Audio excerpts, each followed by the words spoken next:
All right. So once again, the following Zoom session is being recorded and will appear later today on my YouTube channel, Math with Mayo. When you participate in the Zoom meeting, if you do not wish for your picture or your name to be made public, please leave the video off and use an alias name. If you have questions during the meeting but do not wish to speak, email me at bmayo@ybcc.edu and I will respond as soon as I can. And there you have it. All right. So today we're going to be going on to cover section 6.3, but we will start by looking at questions if you have any from section 6.2. And what I need to do right now is I need to add some pages. I've done that. And way back here. Okay, so are there any questions from section 6.2 that you would like to look at, discuss, whatever? 6.2 questions. Anything? No. I don't have any. Nope, we're good to go? Yeah. Okay, then we'll go on to section 6.3. Now, yesterday we looked at factoring trinomials that were of the form x squared plus bx plus c. So the leading coefficient was a 1 or an implied 1.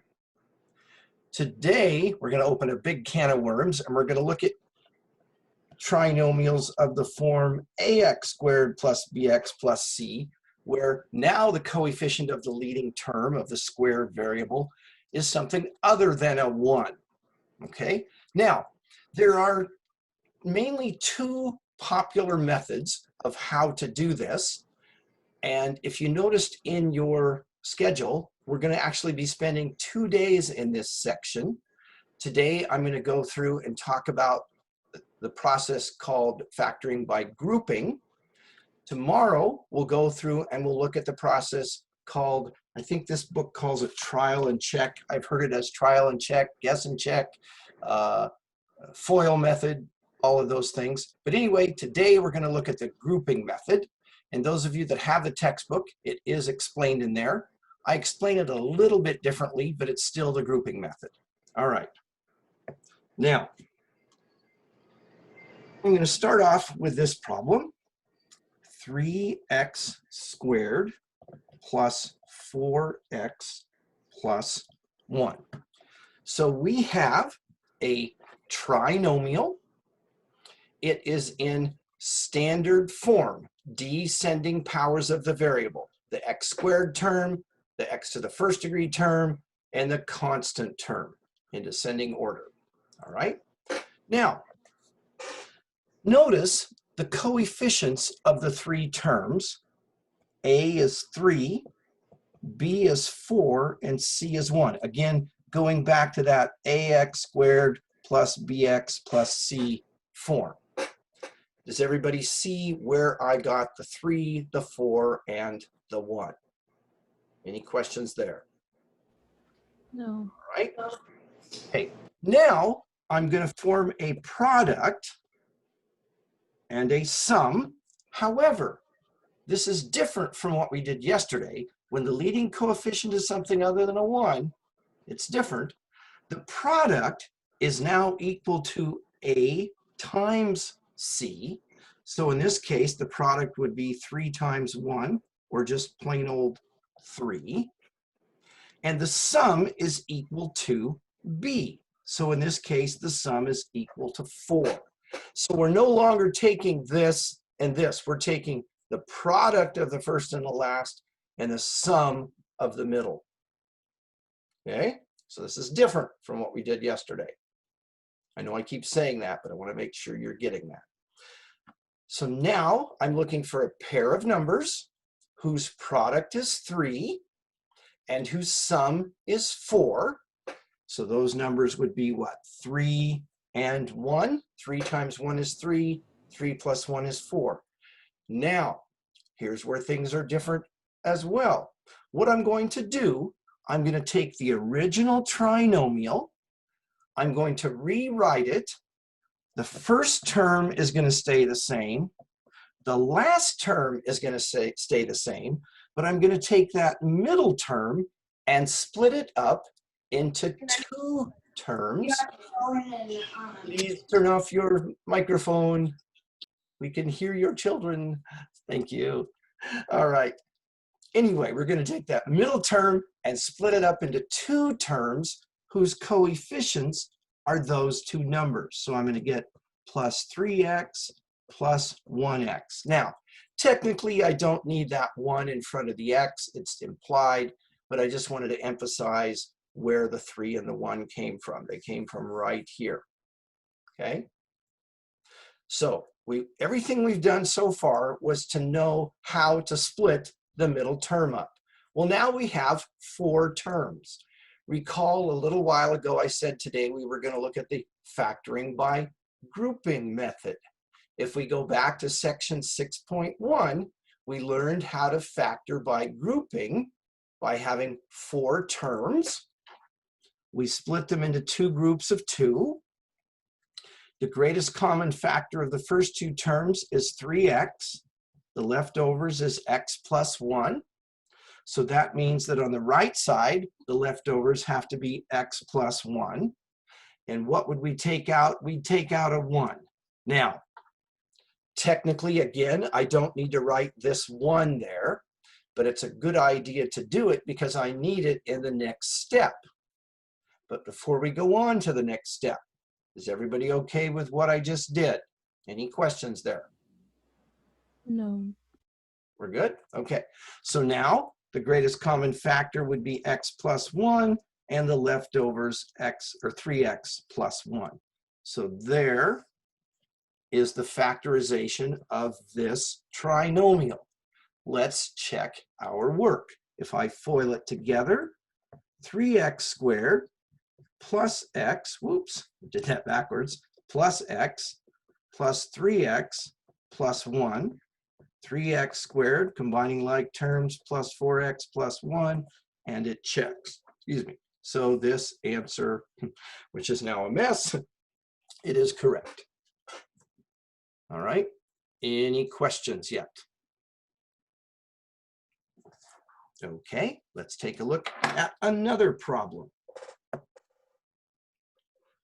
2b squared plus 7b plus 3. Now, this can be somewhat confusing because I've labeled all those a, b's, and c's, and here the variable is b, but the a, b, and c that we're talking about over here refer to the coefficients. So this is a, this is b, and this is c. So 2, 7, and 3. All right? So my product is going to be a times c, or 2 times 3, or 6. My sum is going to be b, or 7.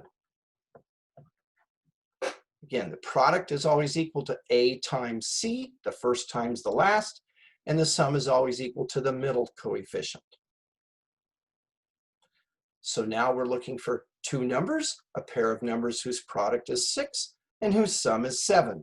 Well, let's see, 6 and 1, 2 and 3. Oh, 6 and 1, that's a product of 6 and a sum of 7.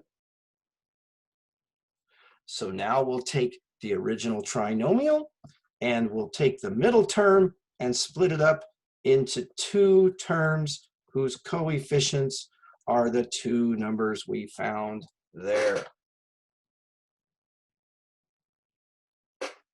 And then we'll use factoring by grouping. The greatest common factor of the first 2 terms is 2b. The leftovers are b plus 3. So the leftovers on the right side have to match the b plus 3. And we'll factor out a plus 1. This problem is very much like the previous one. So now the greatest common factor is b plus 1 times the leftovers 2b plus 1.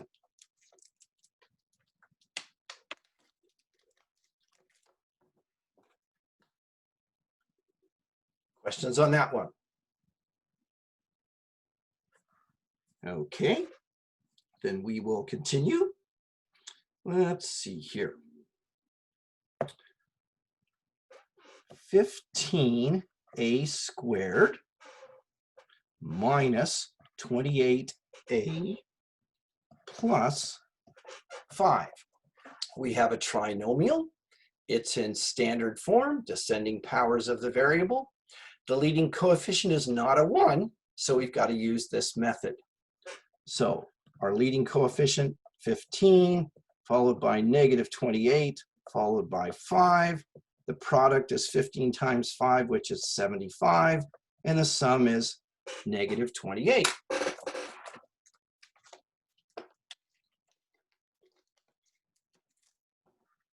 Any questions? All right, let's talk about the signs. To get a positive product, we've got to have two factors that are both positive or both negative. However, the sum is negative. Well, if we choose two positive numbers for our product, adding those together is not going to produce a negative sum. So that means our two numbers have to both be negative. All right, so let's see. I could start at negative 75 and negative 1. Well, that would give me a sum of negative 76. So I'm a long ways from where I need to be. Negative 75 isn't even, so I can't take a 2 out of it, but I could take a 3 out. So if I divide negative 75 by 3, I get negative 25.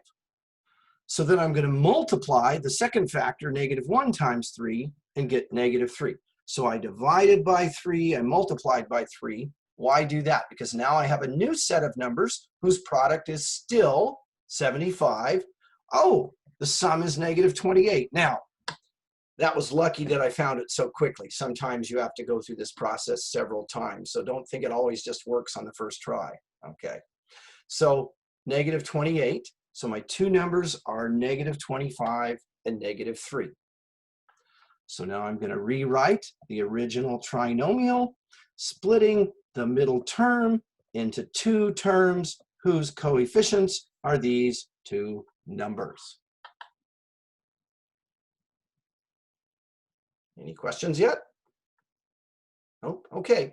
If you're getting lost, stop me, yell at me, throw up a flag. Okay. So now, using factoring by grouping, groups of 2, the greatest common factor of the first two terms is 5a. The leftovers are 3a minus 5. So the leftovers on the right have to be 3a minus 5. To get that to work, I have to factor out a negative 1. Okay? If I factor out a positive 1, the 3a minus 5 inside would be negative 3a plus 5, and things don't work. It falls apart, etc., etc. So now, the greatest common factor, 3a minus 5 times the leftovers, 5a minus 1.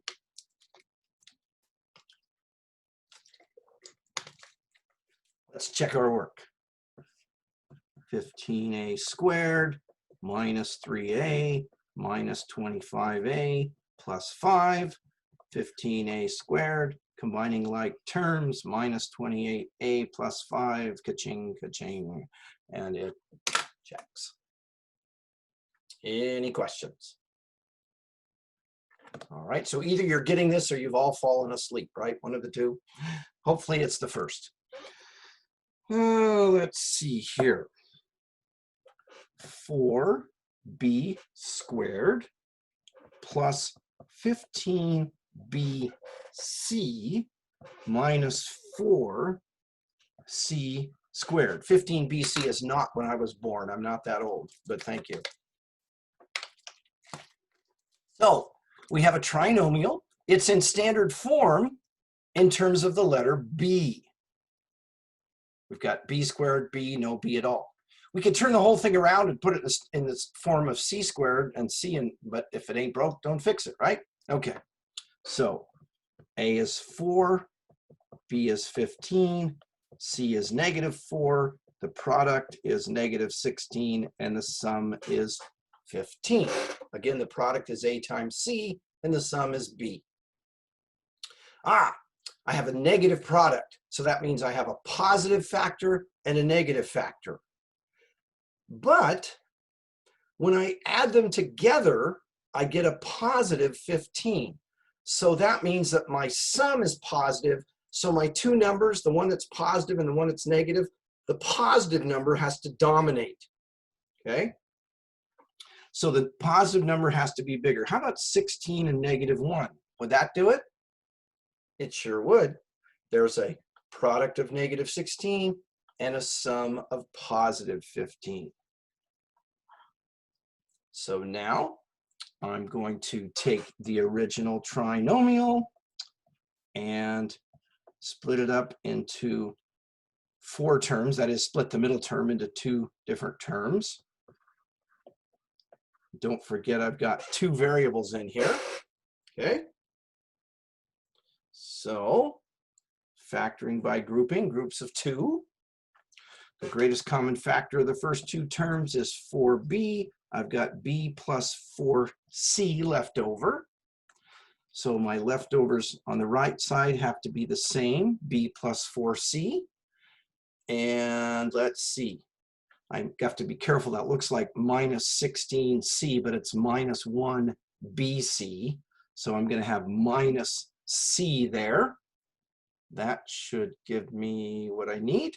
So I've got b plus 4c times 4b minus c. Any questions there? Let's check our work.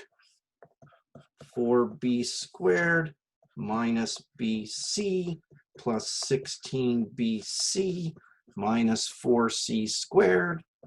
4b squared, combining like terms, plus 15bc minus 4c squared, and it checks. So here is the correct answer. Now, nobody has asked this question yet, but sooner or later you would. So I'm going to answer it. And the question is this: does it matter what order I put these 2 numbers in? Notice what I've done is I've always just written them in the same order that they appeared here, okay? Let's see what happens.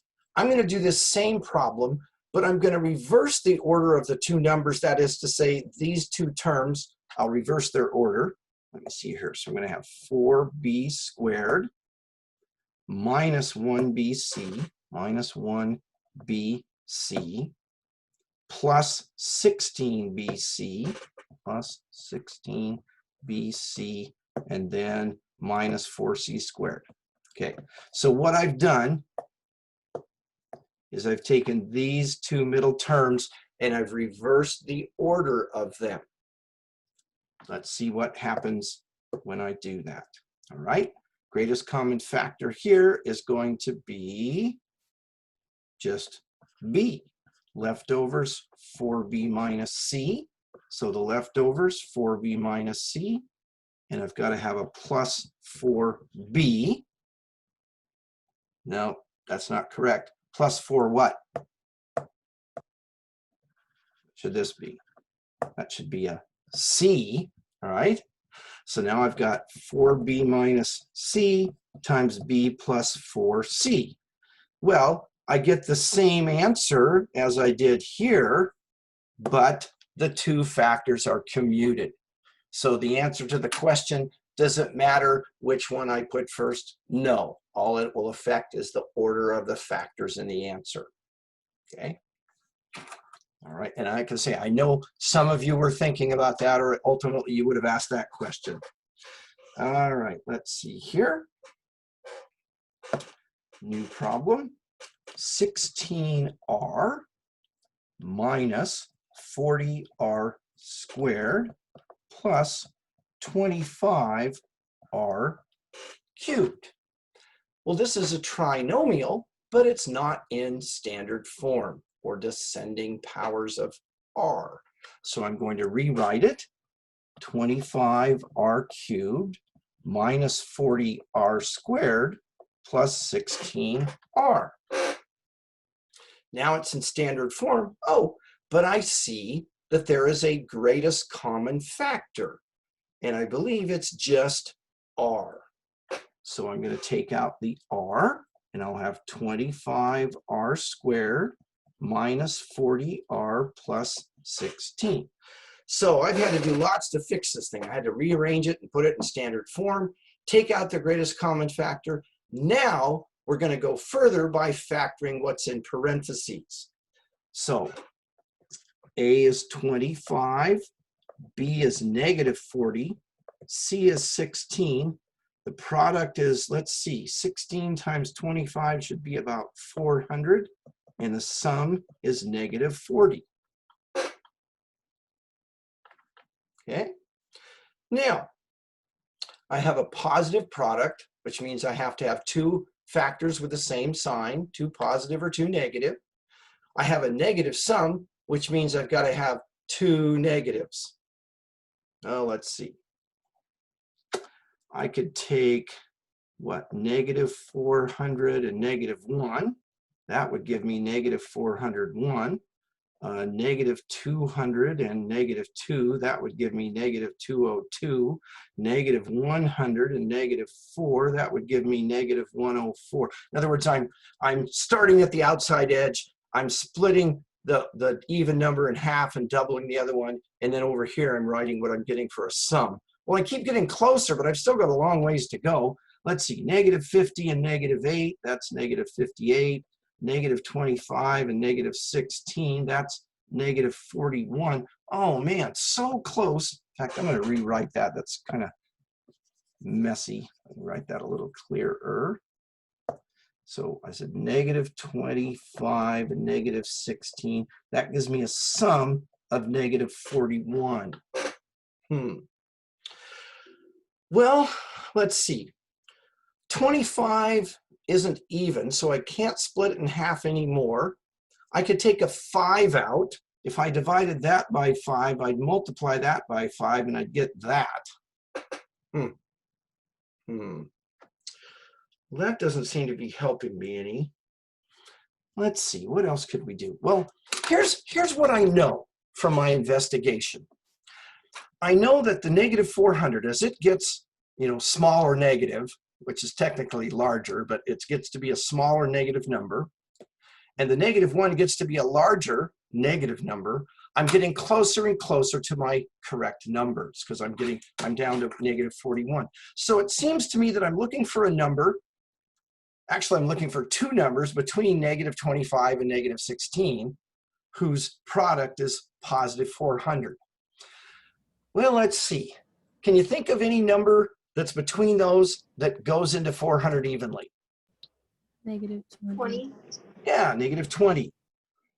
Well, let's see. How many times would negative 20 go into 400? Negative 20. Oh. Now, some of you may be sitting there and going, I saw that answer 10 minutes ago, Mr. Mayo. Why are you wasting my time? Well, I was wasting your time, but somebody else that maybe doesn't see that answer right away, this gives you a process to kind of narrow the field down, okay? So if you can see the two numbers right away, brilliant, take them, go with it. But if you need a process to narrow it down, this will work. All right, so my two numbers are negative 20 and negative 20, okay? So now I'm gonna run out of room here. Here's what I'm gonna do. I'm gonna take this and move it down here, just so that I can erase this and have more room to work with. All right, so I've got R, 25R squared, minus 20R, minus 20R plus 16. That's supposed to be an R. So I took the stuff in parentheses and I split that middle term. Okay. So now I've still got that R outside, and I'm going to use factoring by grouping. Greatest common factor of 25R squared minus 20R is 5R. So I've got 5R minus 4 left over, which means on the right side, I've got to have 5R minus 4. And I need a minus 4 in the middle. So now I've got this R times the 5R minus 4 times the 5r minus 4. Oh, so I'd have two identical factors there, okay, which I could write as it is, or I could also write it like that. So either this way or this way, using a squared or a 2 exponent to show that there are two factors of 5r minus 4. So a lot going on there. Now, notice I switched from parentheses to brackets here. That's because later on I was going to have parentheses inside. I just think it's a little easier to follow than having all parentheses. Any questions on this problem? All right, we'll continue on then. 10u squared minus 13u minus 6. So we have a trinomial in standard form. It does not have a leading coefficient of a 1. It doesn't have any greatest common factor. So we're going to use this grouping method. A is 10, B is negative 13. Be careful that you pick up the negative signs. And C is negative 6. The product is negative 60, and the sum is negative 13. So, to get a negative product, we've got to have a positive and a negative factor.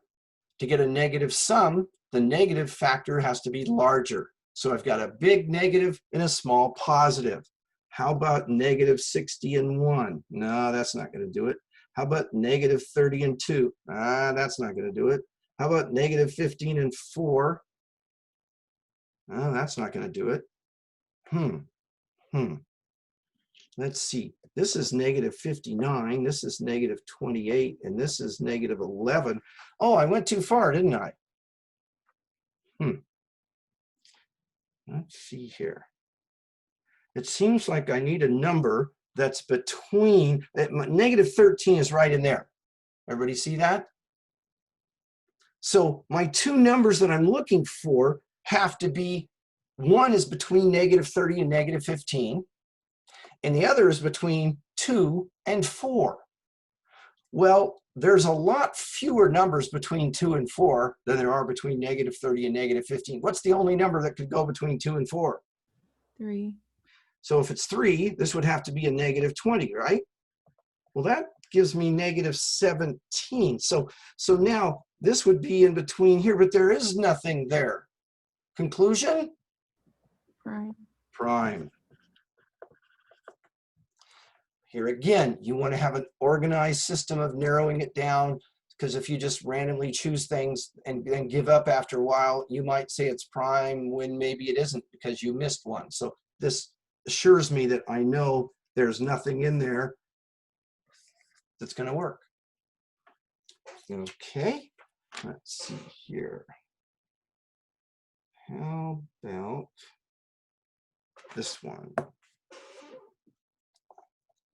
15 c squared d cubed minus 25 c cubed d squared minus 10 c to the 4th power d to the 4th power.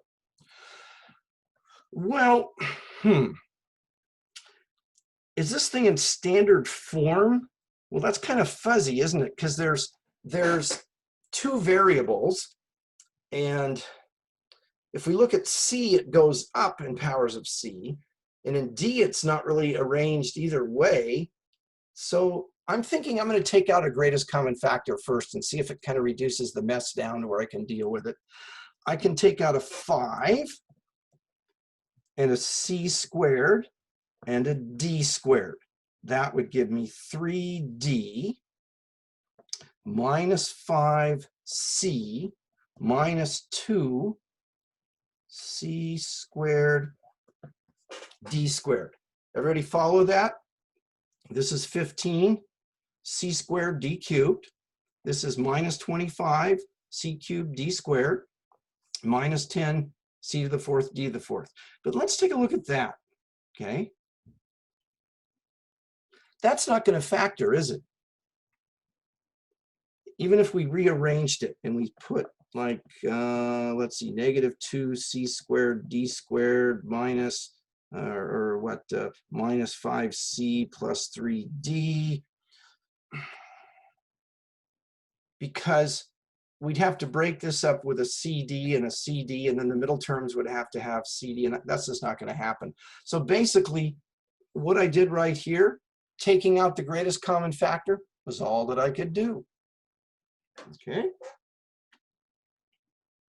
Let's take a look at this one. X squared minus 13xy plus 12y squared. So here we have a trinomial. It's in standard form in terms of x. Oh, this one has a leading coefficient of a 1. So we don't have to use the grouping method because that takes extra steps. You only do that if your leading coefficient is something other than a 1. So here I'm going to have an x and an x and a y and a y. Now the product is 12 and the sum is -13, right? We're back to section 6.2. So don't forget the old just because we've moved on to the new.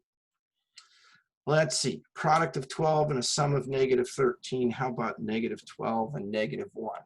That would give you a positive product of 12 and a sum of -13. So I get -12 and -1y, -12y and -1y. Okay with that. Now, I could use grouping on this, but it would be a whole bunch of extra work. So I'm not going to bother doing it if this is a 1 right here, because that's going to save me some time. Let's see here. How are we doing? We've got more time. 25 into the 8th power minus 49 into the 7th power minus 2 into the 6th power. Okay. So this is a trinomial in standard form. It has a greatest common factor of n to the 6th power.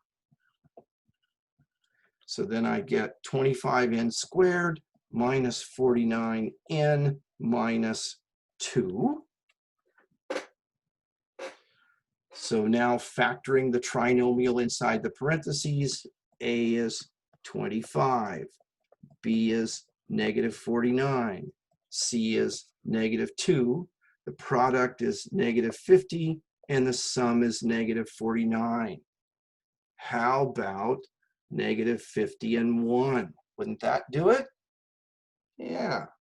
By the way, I call this the Abcps method. The book doesn't call it that. They just call it grouping. But can you see why I do that? See the Abcps, you got to find that to go on. Anyway, so now I know my two middle coefficients. So I'm going to have n to the 6th and then 25n squared minus 50n plus 1n minus 2. Don't forget to bring that greatest common factor that you took out. It has to be there all the way along, especially at the end.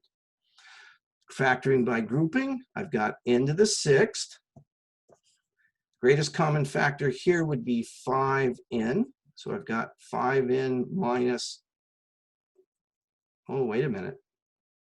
It's not 5n, is it? What is it? 25n? Yeah. Now let me keep going here for a minute and show you. When I did that, I thought, wait a minute, those both contain a 5. That's what clued me in that I messed up there. So I'm going to go back and take out a 25n and then an n minus 2, and here an n minus 2, and here a plus 1. So yeah. So now I've got n to the 6th, n minus 2, 25n plus 1. Any questions there? All right. Let's see here. Let's do this one. 7x squared plus 33x minus 10. This is a trinomial in standard form. No greatest common factor can be removed. The leading coefficient is something other than a 1, so I'm going to use the grouping or Abcps method. A is 7, B is 33, C is -10. The product is A times C, -70. The sum is 33. I've got a negative sum, excuse me, I've got a negative product. So I've got to have a positive and a negative, and I've got a positive sum, so my positive has to be bigger. How about 35 and -2? Will that do it? Sure. So 7x squared plus 35x minus 2x minus 10. Split it up to group it. 7x times x plus 5 over here, x plus 5 outside of -2. X plus 5 times 7x minus 2. Any questions there? Okay, let's take a look at this one. 2u squared plus 3u plus 25. Here we have a trinomial in standard form. There's no greatest common factor. The leading coefficient is not a 1, so I'll use the grouping. A is 2, B is 3, C is 25, the product is 50, the sum is 3. My product is positive, so I have to have 2 positive or 2 negative factors. But my sum is positive, which means I have to have 2 positive numbers. Well, let's see. 50 and 1, 25 and 2.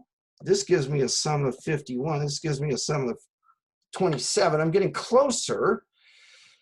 Well, I could take out a 5 and I'd have a 5 and a 10, and that gives me what, a sum of 15. In fact, I'm going to switch that around because now it looks like this keeps going down and this keeps going up. So let me just again show you what I've got there. I've got that. Let's see, this is 10, 5, that. But I'm trying to get to 3.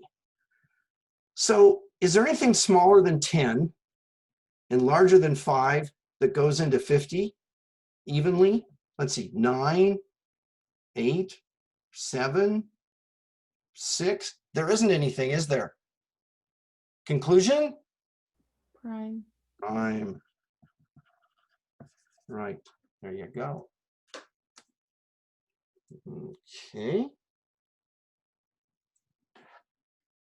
Let's take a look at this one.